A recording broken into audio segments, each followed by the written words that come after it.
जय हिंद साथियों, वंदे मातरम, भारत माता की जय। आप सभी को साधुवाद, आशीर्वाद। देश में सबसे बड़ा मुद्दा आज यही चल रहा है कि एक सन्यासी, एक संत सनातन की रक्षा करता है, सनातन के लिए आवाज उठाता है, धर्म की बात करता है, धर्म की चर्या करता है, धर्म को धर्म से जोड़ने की बात करता है, धर्म को जीवित रखने का प्रयास करता है, जो हिंदुओं को हिंदुओं से जोड़ने का प्रयास करता है, जो हिंदुत्व की बात करता है, हिंदुत्व की आवाज बुलंद करने का प्रयास करता है, जो हिंदुओं के लिए जीता, हिंदुस्तान के लिए जीता है, जो धर्म के लिए जीता है, धर्म को बुलंद करने के लिए जीता है, जो व्यभिचार नहीं करता, जो गंदा काम नहीं करता, जो केवल और केवल हिंदुस्तान के हित की बात सोचता है, सोता है तो भी हिंदुस्तान के हित की बात सोचता है, जो जागता है तो भी हिंदुस्तान के हित की बात सोचता है, ऐसा हिंदुस्तानी योद्धा, ऐसा हिंदुस्तानी सन्यासी, ऐसा सनातन का रखवाला जेल में डाल दिया गया। शर्म की बात है, डूब मरना चाहिए हिंदुस्तान के हिंदुओं को। और उन हिंदुओं के बलबूते पर जो व्यक्ति उस तख्त पर बैठे हैं, उन लोगों के लिए भी ये शर्म का विषय है, लज्जा का विषय है। तुम्हारे होते हुए भी, संवैधानिक इतने बड़े पद पर बैठने के बावजूद भी, एक भगवाधारी, एक सन्यासी जो सनातन की रक्षा करता है, जिनके चरणों में राम बैठे थे, जिनके चरणों में भगवान कृष्ण भी बैठे हैं, ऐसे सन्यासियों को जब जेल में डाल दिया जाता है तो ये शब्द बहुत बड़ा घृणा पैदा करता है। ऐसे संविधान के पद पर बैठे हुए उन नेताओं को डूब मरना चाहिए शर्म से कि तुम्हारे होते हुए सन्यासी जेल में बैठा हुआ है। लाज नहीं आती? और सबसे पहले हिंदुओं को यही बात कहना चाहता हूं, शर्म बेच दिया है क्या आपने? क्या पोस्ट के माध्यम से, विचारों के माध्यम से सरकार तक आवाज, लेकिन कितनी आवाज उठाओगे? उन्होंने ऐसा कौन सा अपराध किया, ऐसा कौन सा काम कर दिया जिसकी वजह से उन्हें जेल में जाना पड़ा? लेकिन JNU, जवाहरलाल नेहरू यूनिवर्सिटी में कन्हैया कुमार कहता है, भारत तेरे टुकड़े हो गए इंशाल्लाह, और उसको जेल में तक नहीं डाल दिया गया, उसको हाथ तक नहीं लगाया गया, जबकि उसको सुरक्षा दी गई। वो कोई एक मुल्ला है, राणा, क्या नाम मालूम नहीं मुझे, वो हमारे देवी देवताओं पर टिप्पणी करता है, हॉल में बैठ करके हमारे भगवान श्री राम का मजाक बनाता है, और हराम को हमारे हिंदू वहां तालियां टिपते हैं। ऐसे लोगों के ऊपर किसी भी प्रकार की FIR दाखिल नहीं होती। और जो एक व्यक्ति जो संवैधानिक पद पर मैं एक बात कहना चाहता हूं, मैं खुद आचार्य सूर्य सागर और मेरे जितने अनुयायी है, जितने मुझे मानते, जितने मुझे प्रेम करते हैं, वो सभी मोहनदास करमचंद गांधी को महात्मा का दर्जा अवश्य देंगे। लेकिन हमारी भी एक बात है, जो सरकार हमारा समाधान करे। क्या सरकार के पास में वो साहस है जो हमारा समाधान कर सकती है? क्योंकि जब भी प्रश्न उपस्थित होते हैं तो जवाब भी पैदा होते हैं, और जब हम जवाब चाहते हैं तो प्रश्न जो उपस्थित हुए हैं उन प्रश्नों का जवाब देना सरकार का निजी कर्तव्य हो जाता है, प्रथम कर्तव्य हो जाता है। असंतोष ऐसे ही नहीं पनपता, असंतोष ऐसे ही नहीं फैलता। मोहनदास करमचंद गांधी जी को एक लकड़ी तक, डंडा तक नहीं मारा था ब्रिटिश सरकार ने। उन्हें पालकियों में बिठा करके ले जाया जाता था उस समय, जबकि उस समय देश के शहीदों को फांसी के तख्ते पर लटका दिया जाता था। तो ऐसा कौन सा कार्य उस समय गांधी जी ने किया था जिसका सम्मान ब्रिटिश सरकार करती थी? और डॉक्टर हेडगेवार, जिन्होंने राष्ट्रीय स्वयंसेवक संघ की नींव रखी, लाला लाजपत राय, बाल गंगाधर तिलक, सरदार भगत सिंह, राजगुरु सुखदेव, चंद्रशेखर आजाद, और न जाने कौन से स्वतंत्र वीर दामोदर सावरकर, ऐसे लोग जब उस समय विरोध करते थे गांधी का, तो उस समय उनके साथ कितना बर्बरतापूर्वक व्यवहार किया गया होगा वो आज समझ में आ रहा है। जबकि लोकतांत्रिक देश में जी रहे हैं। हम कहते हैं कि लोकतांत्रिक देश है, प्रजातंत्र है यहाँ हिंदुस्तान में, या बोलने की आजादी है। अगर बोलने की आजादी है तो बोलने के बाद में जेल में ठूस दिया जाता है। छत्तीसगढ़ जैसे प्रशासन के द्वारा, कैसा अजब है ये। छत्तीसगढ़ में सरकार किसकी, महाराष्ट्र में सरकार किसकी, सब जानते हैं। लेकिन सन्यासियों की कोई सरकार नहीं होती, सन्यासी स्वयं ही सरकार होता है। मोहनदास करमचंद गांधी, जिनको एक नाम दिया गया राष्ट्रपिता, मैं भारत के संविधान पर जो बैठे हुए नेता है हमारे, उन सभी को एक सवाल करना चाहता हूं और सभी सोए हुए मुर्दा हिंदुओं को भी सवाल बोलना चाहता हूं, सवाल करना चाहता हूं। तुम्हारी मां है ना घर में, अब जब तुम्हारी मां तुम्हारी आंखों के सामने, एक शब्द आता है तुम्हारी मां से तुम कोसों दूर हो, लेकिन जब तुम कहते हो कि मां, तो बाप भी तुम्हारे आंखों के सामने आ जाता है, क्योंकि तुम्हारी मां के साथ तुम्हारे बाप का नाम यथावत आ जाता है। जब तुम कहते हो तो बहना, तो स्वाभाविक है उस बहना के तुम भाई हो। जब हम भगवान श्री राम को देखते हैं तो हमारे सामने माता जानकी दिखाई देती है। माता जानकी और माता सीता, माता जानकी और भगवान श्री राम परस्पर में पति पत्नी थे। तुम्हारी माता और तुम्हारा पिता दोनों पति पत्नी है। अब राष्ट्रपिता मोहनदास करमचंद गांधी अगर राष्ट्रपिता है तो मैं एक सवाल करना चाहता हूं इस सन्यासी की, एक सवाल की एक क्षुधा है, जिज्ञासा है, उसे समाधान करना इस हिंदुस्तान के तख्त पर बैठे हुए उन सभी का जिम्मेदारी और हक है। ये मेरा हक है। मैं प्रजातंत्र का एक साधारण सा सन्यासी हूं। मेरा सवाल का जवाब देना, मेरे जवाब का सवाल नहीं, उटपटांग बातें नहीं, सवाल का जवाब। राष्ट्रपिता मैं मानने को राजी हूं। अगर राष्ट्रपिता है तो राष्ट्रमाता कौन है, यह भी हमें बताओ। राष्ट्रपिता अगर मोहनदास करमचंद गांधी है तो राष्ट्रमाता कौन है, यह सवाल का जवाब मैं भारत के सरकार से चाहता हूं, राज्यों के उन सभी सरकारों से चाहता हूं कि अगर राष्ट्रपिता मोहनदास करमचंद गांधी है तो राष्ट्रपिता के साथ राष्ट्रमाता भी संबोधित होना चाहिए। राष्ट्रमाता कौन है, इसका जवाब मैं चाहता हूं संविधान के उस तख्त पर बैठे हुए उन सभी लोगों से जो राष्ट्रपिता कहता है मोहनदास करमचंद गांधी को और उनके खिलाफ टिप्पणी करता है कोई व्यक्ति तो उसको जेल में ठूस दिया जाता है। तो संविधान किस प्रकार से अधिकार देता है उस गांधी को कि जिसके खिलाफ टिप्पणी के बाद तुम उस व्यक्ति को जेल में डाल देते हो। और हिंदुस्तान के हिंदुओं के लिए लज्जा का विषय है। पुनः मैं वही बात दोहराना चाहूंगा, उन नेताओं को भी डूब मरना चाहिए जब तुम्हारे भगवान श्री राम का अपमान वो भूपेन बघेल का बाप करता है, भगवान श्री राम पर अभद्र टिप्पणी करता है। वो दलितों का मसीहा बनकर के बैठता है, एक वामन वेशराम जो हमारे भगवान श्री राम को गाली देता है। और कल ही उसकी टिप्पणी थी, वो कहता है कि मैं गांधी को नहीं मानता। क्यों नहीं उसको अभी तक जेल में ठूस दिया गया? अकबरुद्दीन ओवैसी कहता है सीधे सीधे पुलिस जो हमारी रक्षा करती है हमारे लिए भगवान से कम नहीं होती है, उस पुलिस को धमकी दे रहा है सीधा सीधा इस लोकतांत्रिक देश में कि अगर योगी चला जाए मठ में और नरेंद्र मोदी चला जाए हिमालय में, पहाड़ों में, गिरियों में, कंदराओं में, गुफाओं में, तब तुम्हारा क्या होगा? ये स्टेटमेंट देना अर्थात भारतीय पुलिस का अपमान करना। ऐसे व्यक्ति को अभी तक एफआईआर के जरिए जेल में डाल नहीं दिया गया, लेकिन एक असहाय सन्यासी को जेल में डाल दिया जाता है। देश के लिए शर्मिंदगी का विषय है। स्वाभाविक है, इस देश गुलाम है, ये देश आजाद नहीं है। और मैं आचार्य सूर्यसागर हिंदुस्तान को छोड़ना चाहता हूँ। मुझे अब इस हिंदुस्तान में डर लगता है, इस हिंदुस्तान में, इस गुलाम हिंदुस्तान में मुझे भी नहीं रहना। मैं चला जाने वाला हूँ श्रीलंका। आज मैं इस बात को जाहिर रूप से बोल रहा हूँ। श्रीलंका सरकार मुझे सम्मान से बुला रही है, मैं श्रीलंका चला जाता हूँ, डर के नहीं, पर गुलामी की आदत नहीं है मुझे। मैं किसी ईसाइयों के कंट्री में नहीं जा रहा हूँ, मैं किसी दूसरों के कंट्री में नहीं जा रहा, लेकिन मैं चला जाऊंगा श्रीलंका, जहां पर भगवान श्री राम ने कदम रखे थे। रावण ने भी मरते मरते जिस श्रीलंका में भगवान श्री राम के नाम का उद्घोष किया था, उस श्रीलंका में जाना चाहता हूं मैं, जहां liberation tiger of Tamil Eelam LTTE को समाप्त कर दिया, उस श्रीलंका में मैं जाना चाहता हूं। लेकिन अब मुझे हिंदुस्तान में नहीं रहना, क्योंकि यह सन्यासियों के साथ इस प्रकार से व्यवहार होता है और सन्यासी की रक्षा के लिए सन्यासी नहीं आवाज उठाता है, अर्थात तुम्हारे हिंदुस्तान का पतन स्वाभाविक ही है। अगर कांग्रेस खुलेआम सन्यासियों के साथ विरोध में खड़ी होती तो भाजपा को यह दायित्व बन जाता है कि सन्यासियों के साथ कंधे से कंधा मिलाकर खड़े हो जाए। एक प्रमोद आचार्य कहता है अपने आप को कांग्रेस का, वो कहता है कि भगवा के नाम पर बहुत सारे गुंडे पले हुए हैं, बहुत सारे गुंडों ने भगवा पहना है, लेकिन उसके खिलाफ एफआईआर नहीं हुई। शर्म का विषय है तुम्हारे लिए। और एक दुबे नाम का कोई व्यक्ति ब्राह्मण है, ब्राह्मणों ने इस देश की रक्षा की।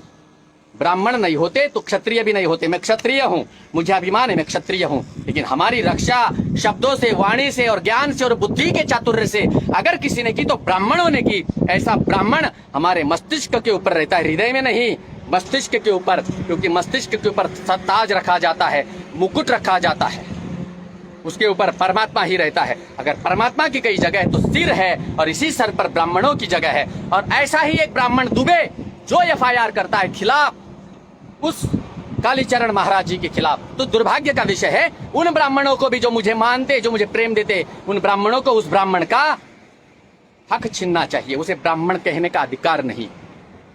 तो साथियों, क्या शर्म नहीं आती? सोशल मीडिया के माध्यम से आप बुलंद कर रहे हैं आवाज, यह सत्य है, क्योंकि हिंदू जाग रहा है नहीं, जाग गया है। और यही जागना हिंदुओं के लिए प्रताड़ित किया जाने वाला विषय पैदा हो रहा है। इन खलबलियों मची है, इन आतंकवादियों में डर पनप रहा है, इन देश के गद्दारों में कई सन्यासी, क्योंकि सन्यासी ही जिंदा करता है। बहुत सारे लकड़बग्गे हमें कहते हैं, अरे साधु हो तुम मठ में रहो, उपदेश दो, राजनीति में ना आओ। तो हरामखोरों, मैं तुम्हें एक बात कहना चाहूंगा, तुमने कभी रामायण देखी है? कभी महाभारत सुना है? कभी भगवान श्री राम के चरित्र को सुना है? कभी कृष्ण भगवान के गुरु सांदीपनि के बारे में सुना है? कभी महावीर जी के बारे में सुना है? कभी गुरु नानक साहब के बारे में सुना है? नहीं सुना। तुम तो केवल और केवल मैगी सॉस खाने वाले मैगी छाप गटर के कीड़े हो, जो तुम्हें संस्कृति हिंदुस्तान से लगाव नहीं, जो तुमने उसका कभी स्टडी नहीं किया, इसीलिए तुम्हें वही लगाव लगेगा। सन्यासियों को ही राजनीति में सक्रिय सहभाग लेने की आवश्यकता होती है। तुम रामायण पढ़ो, रामायण नहीं पढ़ सकते, इतनी तुम्हारे पास बुद्धि नहीं है, तो रामायण का कोई एक एपिसोड उठा करके देखो, रामानंद सागर जी ने बनाया हुआ, या फिर महाभारत उठा करके देखो। राज्यसभा चल रही है और उस राज्यसभा में साधुओं का सिंहासन होता है, और साधु निर्णय देते, सन्यासी निर्णय देते हैं, तब राजा उस पर मुहर लगाता है, तभी देश चलता था। और आज भी अगर देश को जिंदा रखना है, आज भी अगर इस देश को जिंदा रखना है, जीवित रखना है, इस धर्म को, तो तुम्हें साधुओं को लेकर के चलना होगा, ना कि साधुओं को जेल में डालना होगा। अरे साधु जेल में जाएगा, शमशानों में रहेगा, मठ में रहेगा, आश्रम में रहेगा, मर जाएगा, लेकिन परमात्मा का ही गुण गाएगा, देश के प्रति वफादारी निभाएगा। डाल दो, कालीचरण को तुमने जेल में डाल दिया, क्या फर्क पड़ेगा उसे? वो वहां पर भी परमात्मा का स्मरण करेगा। जब विनायक दामोदर सावरकर माझी जलमठेप अर्थात मेरी जलमठेप यह किताब लिख सकते हैं, काले पानी की सजा मिलने के बावजूद भी जेल में, तो क्या वो कालीचरण इतिहास नहीं रच सकता? क्या आप नहीं इतिहास रच सकते? क्या मैं नहीं इतिहास रच सकता? बस देश में आग लगी है उन गद्दारों के पिछवाड़े में जो कहते हैं कि साधु सन्यासियों को केवल मठ में, आश्रमों में घंटी बजानी चाहिए, क्योंकि सन्यासी है, उसके आगे पीछे है कौन? तुम ही तो हो हमारी औलादे, ये हिंदुस्तान ही तो हमारी औलाद है। हम हिंदुस्तान के लिए तो जीते हैं, धर्म के लिए कम जीते हैं, तुम्हारे लिए जीते कम ज्यादा है। जब हमारी औलाद के लिए हम सब कुछ दाव पर, प्राणों की भी चिंता नहीं करते, दाव पर लगा दिया तुम्हें कुछ लकड़बग्गे जो मुझे भी प्रेम करते थे कभी, चाहे वो स्त्री हो, पुरुष हो, मेरा हो, कोई और हो, किसी की बातों में आकर मेरा विरोध करता है, मेरे लिए यह दुर्भाग्य का विषय है। उसके लिए मैं नहीं बोलूंगा, क्योंकि विनाश काले विपरीत बुद्धि। लोग बोलते हैं, अरे तुम तो चार दीवार में बैठ करके बातें करते हो। हमारे मणिकर्णिका जी ने आज बहुत अच्छे से जवाब दिया था एक गधे को। उसने कहा था, उन्होंने एक टिप्पणी दी, बहुत अच्छे से पढ़ लेना, मैं उनकी टिप्पणी में बताना नहीं चाहूंगा, अगर आपको दिलचस्पी है तो पढ़ लेना। मैं तो खुलेआम बाहर बोलता हूँ, देखो सड़क है, हाईवे है, कोई भी व्यक्ति गोली मार सकता है, लेकिन इतनी औकात नहीं है, मरने के बाद भी उसका निर्वंश कर दूंगा अगर किसी ने मेरे लिए गलत सोचने का प्रयास किया तो, क्योंकि मेरे पास भी वो साधना है, और साधना के बल पर मरने के बावजूद भी तुम्हें मार दूंगा, जिंदा रहने दो। तो साथियों, दुर्भाग्य है उस मुख्यमंत्री की बाप को, साला पता नहीं किस गटर में वो भी पैदा हुआ था, भगवान श्री राम का अपमान करता है और उस पर किसी भी प्रकार की धारा नहीं लगाई। ये कैसा हिंदुस्तान है मेरा? हमारे माननीय प्रधानमंत्री नरेंद्र मोदी साहब, हमारे माननीय गृह मंत्री अमित शाह साहब, इनको जान से मारने की धमकियां दी जाती है और ये लोग काजू बादाम किशमिश खाते हैं। शर्म का विषय है। चाहे सरकार को भी मेरे देश के राजा को मारने की धमकियां दी जाती है, मेरे देश के राजा के माता के साथ व्यभिचारात्मक टिप्पणी की जाती है और मेरे देश का कर्णधार सोया है। उसे कहता है अरे यार करने दो, हाथी चले बाजार कुत्ते भौंके हजार। नहीं, हाथी का कर्तव्य होता है कि अपने पूंछ से ही सही एक ऐसी दुलत्ती मार दो कि कुत्ता उसी जगह मर जाए, दूसरा कुत्ता आए ही ना। असंतोष फैलने से पहले असंतोष को दबा देना चाहिए, यही आचार्य चाणक्य कहते थे। और यही आचार्य चाणक्य के शब्द उस हिटलर ने सोचे समझे पढ़े आत्मसात किए, तब जाकर के उसने जर्मनी को स्थिर किया। और आज के नेता चाणक्य को तो मानते हैं, चाणक्य की नहीं मानते। हमारे जैनी महावीर की तो मानते, महावीर को तो मानते हैं, महावीर की नहीं मानते। हमारे सिख समुदाय गुरु गोविंद सिंह साहब को मानते हैं, नानक साहब को मानते हैं, लेकिन नानक साहब की नहीं मानते, गुरु गोविंद सिंह साहब की नहीं मानते। हम छत्रपति शिवाजी महाराज को तो मानते हैं, लेकिन छत्रपति शिवाजी महाराज की नहीं मानते। हम महाराणा प्रताप के गुणगान तो गाते हैं, सम्राट चंद्रगुप्त के गुणगान गाते हैं, पृथ्वीराज चौहान के गुणगान गाते हैं, लेकिन उनके आदर्शों की नहीं मानते। दुर्भाग्य है। कब तक तुम कुत्ते जैसा जीवन जियोगे यार? क्या मुझे जिंदा रहने का अधिकार नहीं है? क्या मैं अपने जीवन का आनंद नहीं उठा सकता? क्या मैं लुत्फ नहीं उठा सकता? लेकिन मैं तुम्हारे लिए जीता हूं तो मुझे भी पता है कि मेरे साथ कब परमात्मा कृपा करेगा, लेकिन उसकी चिंता नहीं है। तुम्हारे लिए जीता हूं। कभी कभी मुझे गलत लगता है, मेरे बहुत सारे अपने साथी जो मुझे प्रेम भी करते हैं, भूतपूर्व हो या वर्तमान में हो, वो डूब रहा है तो मेरा कर्तव्य बनता है कि डूब मत, लेकिन डूबने को राजी है तो मैं क्या कर सकता हूं? ऐसों को छोड़ देना पड़ता है, प्रपंच नहीं करना पड़ता। तुम भी अगर डूबना चाहते हो तो फिर तुम्हारी इच्छा तुम्हारी बलिहारी। बस इतना ही कहना चाहूंगा। मैं आचार्य सूर्य सागर उस स्वामी कालीचरण जी के साथ खड़ा हूं, उनका साथ हूं। मेरी अभी कुछ अच्छे लोगों के साथ वार्ता हुई और उन्होंने कहा कि उनकी जमानत हो जाएगी। आप चिंता न करिए महाराज जी, सब ठीक हो जाएगा, जमानत हो जाएगी, सब जानते हैं हम। लेकिन फिर भी उस भगवा को वहां पर जेल में डालने का कोई औचित्य नहीं था। यह सबसे बड़ा दुर्भाग्य है हम लोगों के लिए। तो मैं साथियों यही कहना चाहूंगा। रुक जाओ भाई, कहाँ से आए? रुको एक मिनट, हाँ मैं फेसबुक पर लाइव हूँ। तो मैं यही कहना चाहूंगा कि ये मेरे देश का सबसे बड़ा दुर्भाग्य है कि जब सन्यासियों के साथ, क्योंकि ये वामपंथी जानते हैं, ये देश के गद्दार जानते हैं, देश को तोड़ने वाले जानते हैं, ये गैर भाजपाई जानते हैं कि अगर साधु संतों के साथ दुर्व्यवहार करोगे, साधु संतों के मंदिरों पर अंकुश लगाया जाएगा तो देश की संस्कृति तबाह हो जाएगी। मंदिरों को बंद कर दो, स्वाभाविक है इसी प्रकार से होगा। अगर तुम्हारा साधु सुरक्षित नहीं रहा, तुम्हारा सन्यासी असंतुष्ट रहा, तो आने वाला भविष्य तुम्हारे लिए बहुत सारी परेशानियां, उलझने और तुम्हारे मृत्यु का संदेश लेकर के आएगा। सुनना क्या है तुमको, समझना क्या है तुमको, ये तुम्हारा अपना विषय है। कालीचरण को कोई फर्क नहीं पड़ेगा, वो जेल में रहे, मैंने पहले ही कहा, कोई फर्क नहीं पड़ेगा। सन्यासी हो, सन्यासियों को क्या फर्क पड़ता है? भगवान कृष्ण का भी जन्म जेल में हुआ था। लेकिन इतना याद रखो, यह बहुत दुर्भाग्य का विषय है और भाजपा को भी ये समझना चाहिए।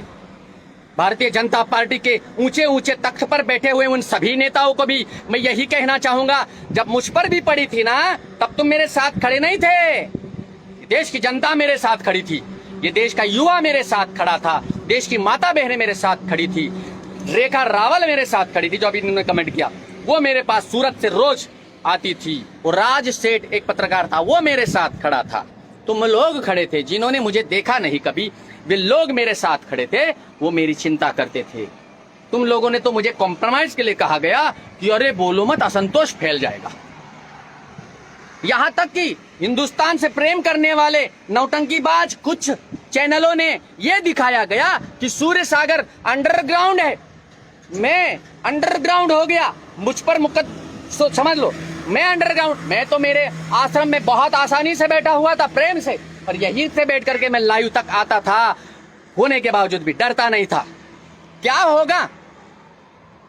तो मैं यही कहूंगा भाजपा के लिए, मैंने मेरे पूरे जीवन के 23 साल भारतीय जनता पार्टी के लिए समर्पित किया, हिंदुस्तान के लिए समर्पित किया। स्वाभाविक है भारतीय जनता पार्टी से हम अपेक्षा करेंगे कि तुम हिंदुओं के साथ खुले मंच पर खड़े हो जाओ, हिंदू सन्यासियों के साथ खुले मंच पर खड़े हो जाओ। तुम्हें चुनाव में प्रचार करने की आवश्यकता ही नहीं पड़ेगी, तुम ऐसे ही जीत जाओगे, जीतोगे। रिंकी जी चिंता नहीं करो, ये गाली देने वाले ही है मुझे, क्योंकि ये देश के गद्दार है। इन्हें मेरे से पीड़ा होगी, आपसे सबसे पीड़ा होगी, क्योंकि इन्हें बुरा लगता है। और कुछ तो ऐसे कमीने भी है जो मुझे व्यक्तिगत जानते हैं, मेरे टुकड़ों पर कुछ लोग कभी पले थे, वे लोग भी मुझे फेक अकाउंट बना करके गाली देते हैं। मेरे लिए दुर्भाग्य नहीं, तुम्हारे लिए। आज तो फुदक लो, आने वाला भविष्य तुम्हारा अंधेरे में ही जाएगा। ये सन्यासी के शब्द है। जय हिंद साथियों, वंदे मातरम। बस कालीचरण जी के साथ जो व्यवहार किया गया है वो अमानवीय व्यवहार है, वो गलत है, वो देश के लिए लज्जा का विषय है। बस मैं यही कहूँगा, हम सभी को महात्मा कालीचरण जी के साथ खड़े होना चाहिए। अब रही बात मोहनदास करमचंद गांधी जी की। अब गांधी जी खुद कहते थे कि मैं ब्रह्मचर्य का मतलब ब्रह्मचर्य की परिपाटी को, ब्रह्मचर्य की शक्ति को समझने के लिए एक प्रयोग करता था। गांधीवाद शब्द में प्रयोग, गांधीवाद, बस आप समझदार हो, समझ लीजिए उन्होंने ये कहा क्यों था। और हम जब भी गूगल में फोटो सर्च करते हैं तो गांधी जी के साथ में है ना ऐसी ही तस्वीरें। मैं अगर तुम्हारी माता बहनों के कंधे पर फोटो डाल करके निकालूं, कंधे पर हाथ डाल करके, तो क्या तुम मुझे मानोगे, मुझे प्रेम करोगे? नहीं करोगे। क्यों? क्योंकि सन्यासी की परिभाषा ही अलग होती है। महात्मा शब्द का अर्थ होता है सन्यासी। एक मिनट, गेट खोलो। महात्मा शब्द का अर्थ होता है सन्यासी। अब महात्मा गांधी यार सन्यासी तो थे नहीं ना। अब अगर वो सन्यासी ही नहीं थे तो फिर उन्हें महात्मा क्यों बोला जाता है? क्या ये महात्माओं का अपमान नहीं? महात्मा तो विश्वामित्र थे, महात्मा तो दादाजी कोंडदेव थे जिन्होंने छत्रपति शिवाजी को प्रशिक्षण दिया, महात्मा तो भगवान सांदीपनी थे जिन्होंने भगवान कृष्ण को नीति समझाई, महात्मा तो परशुराम थे जिन्होंने अपनी विद्याओं के बल पर रावण का संहार करने की शक्ति श्री राम को दी। यार महात्मा शब्द के साथ इस प्रकार से खिलवाड़ नहीं होना चाहिए। मैं आचार्य सूर्यसागर इस शब्द पर आपत्ति दर्शाता हूं। और हमारे वेदों का, उपनिषदों का इस प्रकार जो खुले मंच पर अपमान होता है, ये बहुत गलत है। सुनो आर्य जी क्या कह रहे थे हमारे शिष्य। तो भाई कोई कमेंट फटाफट ऊपर चली जाती है तो पता नहीं चलता, किसी का जवाब देना था मुझे। तो मैं यही कहूँगा कि कालीचरण जी के साथ में जो हुआ वो हिंदुत्व के लिए और हिंदुस्तान के लिए, हिंदू धर्म के लिए लज्जा का विषय है और ये नहीं होना चाहिए। वो तो लोकतांत्रिक देश का हिस्सा है। अगर उन्होंने अपने शब्दों के जरिए वो टिप्पणी की है तो वो उनका अधिकार है। उन्होंने जो कहा ये उनका संवैधानिक अधिकार है। उन्होंने जो कहा वो उनका अपना विषय, लेकिन उन्होंने देश को तोड़ने की बात तो नहीं की। भगवान श्री राम से ऊंचे तो गांधी नहीं थे। भगवान श्री राम को गाली दी जाती है, आए दिन उनके ऊपर टिप्पणियां की जाती है और वहां पर किसी पर कोई एफआईआर नहीं होती, और एक कालीचरण पर इस प्रकार से टिप्पणी की जाती है। तो ये कालीचरण इनका टारगेट नहीं है, इनका टारगेट भारतीय जनता पार्टी है, इनका टारगेट हिंदुस्तान है, इनका टारगेट नरेंद्र मोदी है। क्योंकि नरेंद्र मोदी हो या फिर हिंदुस्तान का हिंदू हो, उनके साथ में से हम लोग टूट जाए। मुझे भी तोड़ने का बड़ा प्रयास किया, मैं नहीं टूटा। मैं तो साला बड़ा पत्थर हूं, टूटता ही नहीं मैं। ना मुझे किसी से प्रेम है, प्रेम तो है मुझे कुछ लोगों से, लेकिन जो मुझसे करेगा वो मेरी गाली भी सुनेगा तो भी उसमें से अमृत ढूंढने का प्रयास करेगा। जय हिंद साथियों। क्या आप कालीचरण जी के साथ हो? अगर हो तो समर्थन करो, अगर हो तो हिंदुत्व की बात करने वालों का सपोर्ट करो। बहुत सारे लोग आएंगे गालियां देंगे हमें, वो उनका कर्तव्य निभाते हैं। जब अमृत मंथन हो रहा था तो अमृत निकला, तो अमृत जैसे ही निकला पहले राक्षस कूदे पीने के लिए, देवता नहीं। अब मैं यहां अमृत बरसा रहा हूं तो राक्षस तो पहले आएंगे ना। आप लोग तो देवता हो, आपको तो कोई लूटने नहीं आएगा, लेकिन ये लोग लूटना चाहेंगे। अरे हम तो सूर्य सागर को टारगेट करेंगे शब्दों के जरिए। तो मैं तुम्हें एक बार फिर से कहना चाहूंगा, जो मेरा विरोध करते हैं, जो देश का विरोध करते हैं, तुम मुझे कितनी भी गालियां दे दो, मुझे कोई फर्क नहीं पड़ता। मैंने अपने जीवन को पूरा दांव पर लगा दिया है। ना मुझे अपनी इज्जत की चिंता, ना मुझे परिवार तो कुछ है ही नहीं। मेरे लिए तो सारे तुम अपने ही हो, विरोधी होगे तो भी मेरे अपने हो। तो याद रखना, गालियां दोगे तो क्या फर्क पड़ेगा। हिंदुस्तान के लिए बुलंद आवाज उठाने वाले सन्यासियों में सबसे ऊपर मैं हूं, इसका अभिमान मुझे है। और तुम्हें भी पता है, सूर्य सागर जब भी बोलता है तो तुम्हारी लंका में, तुम्हारी लंका है ही नहीं। साले मिट्टी की कचरे की लंका है। तुम अपने आप को सोने की लंका समझने का प्रयास मत करो, ठीक है। सोने की लंका तो रावण की थी, जिसने ऋषि मुनियों का सम्मान भी किया था, ऋषि मुनियों को मारा, काटा, लूटा। लेकिन जब उसको पड़ी ऋषि मुनियों से, बाली नामक मुनि से, जब उसका अहंकार दलित हो गया, टूट गया, उसके पश्चात वो ऋषि मुनियों की सेवा करने में लगा। इतिहास और धार्मिक इतिहास तुम लोग नहीं पढ़े हो ना, इसीलिए सुनी सुनाई बातों से लेकर अपनी टिप्पणियां देने आ जाते हो। साधु संतों का जो भी अपमान करेगा, साधु सन्यासियों के साथ अनर्गल जो भी टिप्पणी करेगा, भावनात्मक हो या शब्दात्मक हो, उसका अंत निश्चित होगा होकर के रहेगा। हिंदुस्तान सुजलाम सुफलाम था, लेकिन सुजलाम सुफलाम हिंदुस्तान को बर्बाद करने के लिए 1400 सालों से जो रगड़म पट्टी चल रही है, उसके साथ हमारे ही कुछ अपने मिले, जैसे दुबे नाम का एक घटिया पर्सन, उसने ही कालीचरण जी के खिलाफ FIR की। ऐसे दुबे ब्राह्मण नहीं है। आपको शायद एक पता होगी एक बात, मैं और एक बात बताना चाहूंगा जाते जाते। छत्रपति शिवाजी महाराज को मारने के लिए जब अफजल खान आया, तो अफजल खान आया नहीं था, उसे बुलाया गया था, उसको मारने के लिए बुलाया गया था। लेकिन उस अफजल खान का वकील कौन था, याद है आपको? अफजल खान के वकील का नाम इतिहास में ढूंढो, ब्राह्मण था। लेकिन उस ब्राह्मण को छत्रपति शिवाजी महाराज ने कहा कि मैं तुझे जीवित छोड़ दूंगा, ब्राह्मण पर हम शस्त्र नहीं उठाते, जाओ मैं तुम्हें मारूंगा नहीं। 3 बार वार करता है छत्रपति शिवाजी पर, तब जाकर के चौथे वार में छत्रपति शिवाजी महाराज उसे मारते हैं। तो ऐसे भी कुछ लोग हो गए। जय हिंद। इतिहास आपको गलत पढ़ाया गया है, इसीलिए आपकी बुद्धि भ्रष्ट है। धर्म को समझना नहीं चाहते, देश को समझना नहीं चाहते। हम तो समझ गए देश को, इसीलिए देश की बात करते। धर्म का पाखंड नहीं रचाता मैं। हमारे कई लोग मेरे विरोध में खड़े होते हैं। बड़ा गुरु देखने से अच्छा वीडियो शेयर। विकास भाई, मलिक सेहरावत, इसको सपोर्ट करो। जेल में जाते हैं ये लड़के, किसी के पास भिक्षा नहीं मांगते कि मेरी जमानत कराओ, नहीं बोलते। ये लोग जेल में जाते हैं तुम लोगों के लिए, खुलेआम विरोध करते हैं, जिंदगी की चिंता नहीं करते।